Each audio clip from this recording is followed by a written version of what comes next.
Hello जी, कहिए, क्या बात कर रहे हो? ठीक है, मैं टीम भेजता हूं। हवलदार, मुझे लगता है 2 दिन से जिस बस को हम यहां ढूंढ रहे थे वो 100 किलोमीटर दूर नहर में मिली है। जल्दी गाड़ी निकालो, हमें अभी चलना होगा। आपके कहने का मतलब है वो 375 वाली बस? लेकिन सर, वो तो यहीं 21 किलोमीटर के अंदर चलने वाली बस है। 100 किलोमीटर दूर कैसे पहुंच गई? नहर में जो बस मिली है वो कोई और होगी। वही तो पता लगाना है ना। इंस्पेक्टर अपने साथ टीम लेकर नहर के पास पहुंच गया था। क्रेन की मदद से जब उस बस को नहर से बाहर निकाला गया तो देखा वाकई वही बस थी जिसे पिछले 2 दिन से पुलिस ढूंढ रही थी। इस बस के बारे में कंप्लेन आई थी ना? कौन था वो जिसने कंप्लेन कराई थी? सर, 2 दिन पहले रात के 3 बजे एक बूढ़ी औरत और एक 22-23 साल का लड़का आए थे। अजीब अजीब सी बातें कर रहे थे। उनकी बातों का कोई सर पैर नहीं था, इसलिए हमने उन्हें भगा दिया था। बुलवाओ उन्हें। और हाँ, जिस डिपो की ये बस है वहां से भी बुलवाओ किसी को जो ड्राइवर के बारे में जानकारी दे सके। कुछ ही देर के बाद बस का मैनेजर और वो बूढ़ी औरत इंस्पेक्टर के सामने खड़े हुए थे। ये बस तुम्हारे डिपो की थी ना? जरा पहचान करके बताओ, ये ड्राइवर और कंडक्टर तुम्हारी बस के ही है? जी सर, ये हमारे ही डिपो की बस है। 3 दिन पहले आखिरी बार ये बस फ्रेगनेंट हिल्स के लिए निकली थी, लेकिन अचानक से कहाँ गायब हो गई कोई नहीं जानता। नहीं सर, 3 दिन नहीं, 2 दिन पहले रात के 2 बजे मैंने फ्रेग्रेंट हिल्स जाने के लिए यही बस ली थी।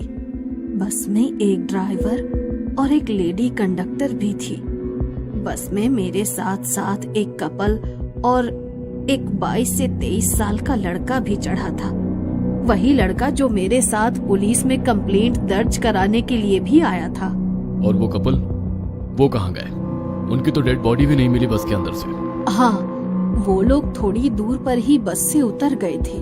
उसके बाद 3 लोग बस में चढ़े जो दिखने में बहुत ही अजीब से नजर आ रहे थे।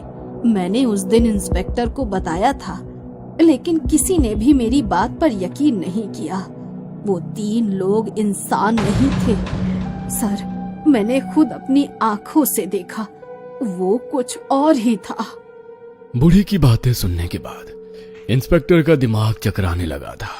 ठीक है, तुम जाओ। हवलदार, रूट नंबर 375 की सारी फुटेज निकलवाने को कहा था ना, क्या हुआ उसका? सर, रूट नंबर 375 की पूरी फुटेज मैंने खुद चेक की है। ये बुढ़िया और वो लड़का जहाँ पर उतरे उसके आगे बस पूरे रूट पर कहीं भी नजर नहीं आई। इनके उतरने के बाद पता नहीं बस कहाँ गायब हो गई। तुमने जाकर कैमरे चेक किए? हो सकता है आगे के कैमरे खराब हो। नहीं सर, कैमरे खराब नहीं है, सारे फुटेज है हमारे पास, लेकिन ये बस उस रूट पर आगे कहीं गई ही नहीं। अचानक से ना जाने कहाँ गायब हो गई। सर, एक और बात, ये एक छोटे से रूट पर चलने वाली बस है। इसमें 20 किलोमीटर से ज्यादा चलने का डीजल ही नहीं था। अगर बस 100 किलोमीटर दूर यहाँ नहर तक आई है तो जरूर कहीं ना कहीं डीजल भरवाया होगा। आप सीसीटीवी निकलवाइए ना। मैनेजर की बात सुनकर इंस्पेक्टर सारे पेट्रोल पंप्स की फुटेज निकलवाता है, लेकिन एक भी फिलिंग स्टेशन पर बस नजर नहीं आती। सर, 5 बॉडी को पोस्टमार्टम के लिए भेज दिया है। डॉक्टर का कहना है कि ये बॉडी तो 2 दिन पुरानी नहीं है, बल्कि इसमें से जो 3 बॉडीज है जिनके शरीर पर अजीबोगरीब से कपड़े थे, वो तो इतनी बुरी हालत में है कि लगता है हफ्तों से पानी में ही थी। और ड्राइवर और कंडक्टर की भी कम से कम 1 हफ्ते पहले मौत हुई होगी, ऐसा लगता है। इंस्पेक्टर को कुछ समझ में नहीं आ रहा था कि ये पहेली आखिर है क्या। ऐसा कैसे हो सकता था? ड्राइवर और कंडक्टर को 2 दिन पहले उस बूढ़ी औरत ने अपनी आंखों से देखा था। इसका मतलब उनकी मौत तो इन 2 दिनों के बीच में ही हुई है।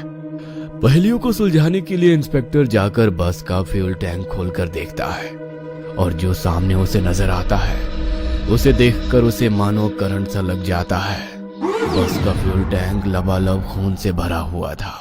साल 1995, रात के तकरीबन 2 बज रहे थे। एक तो गहरी ठंडक, ऊपर से पिछले 2 घंटे से लगातार बारिश हो रही थी, जिसके कारण उस 22 साल के लड़के का बस स्टॉप पर खड़े रहकर बस का इंतजार करना मुश्किल होता जा रहा था। चीन में फ्रेग्रेंट हिल तक जाने के लिए ये इस रूट की आखिरी बस थी, और इस समय उसे रूट नंबर 375 की इस आखिरी बस का बेसब्री से इंतजार था। चारों ओर घना कोहरा फैला हुआ था, जिसके कारण सामने कुछ मीटर पर खड़े हुए लोग भी साफ नजर नहीं आ रहे थे। पिछले आधे घंटे में बस स्टॉप से कोई भी बस होकर नहीं गुजरी थी। एक युवक बस का इंतजार कर ही रहा था कि तभी उसे सामने से एक बूढ़ी औरत छड़ी टिकाती हुई बस स्टॉप की तरफ आती नजर आती है। बूढ़ी औरत के वहां पहुंचने के कुछ ही मिनट के बाद रूट नंबर 375 की बस स्टॉपेज पे आके रुक जाती है।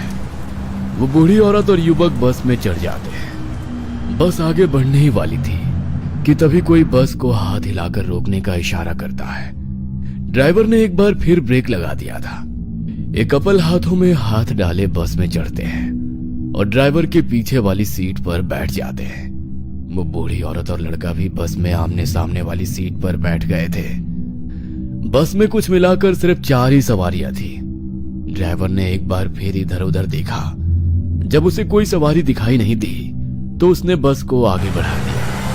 ड्राइवर के बस को आगे बढ़ाने के बाद बस में सवार लेडी कंडक्टर एक एक करके टिकट काटने लगती है। बस में बैठा कपल एक दूसरे के कंधे पर सर रखकर नींद की झपकी ले रहा था। वहीं बूढ़ी के सामने बैठा युवक कानों में वॉकमैन लगाकर आंख बंद करके गाने सुन रहा था। लेकिन बूढ़ी औरत पूरी तरह से सतर्क थी। वो बार बार मुड़कर बस में सवार सवारियों और ड्राइवर को देख रही थी। उसकी आंखों में नींद नजर नहीं आ रही थी। अचानक ही बस का ड्राइवर बस की स्पीड बहुत धीमी कर देता है। क्या हुआ? बस इतनी धीरे क्यों कर दी? सामने इतना कोहरा है, कुछ समझ नहीं आ रहा है कि सड़क किस तरफ है। ज्यादा तेज चलाऊंगा तो एक्सीडेंट हो सकता है। अच्छा ठीक है, आप ध्यान से चलाइए। चारों ओर बिल्कुल सन्नाटा था। बारिश बंद हो चुकी थी और सड़कों पर कोई भी गाड़ी नजर नहीं आ रही थी।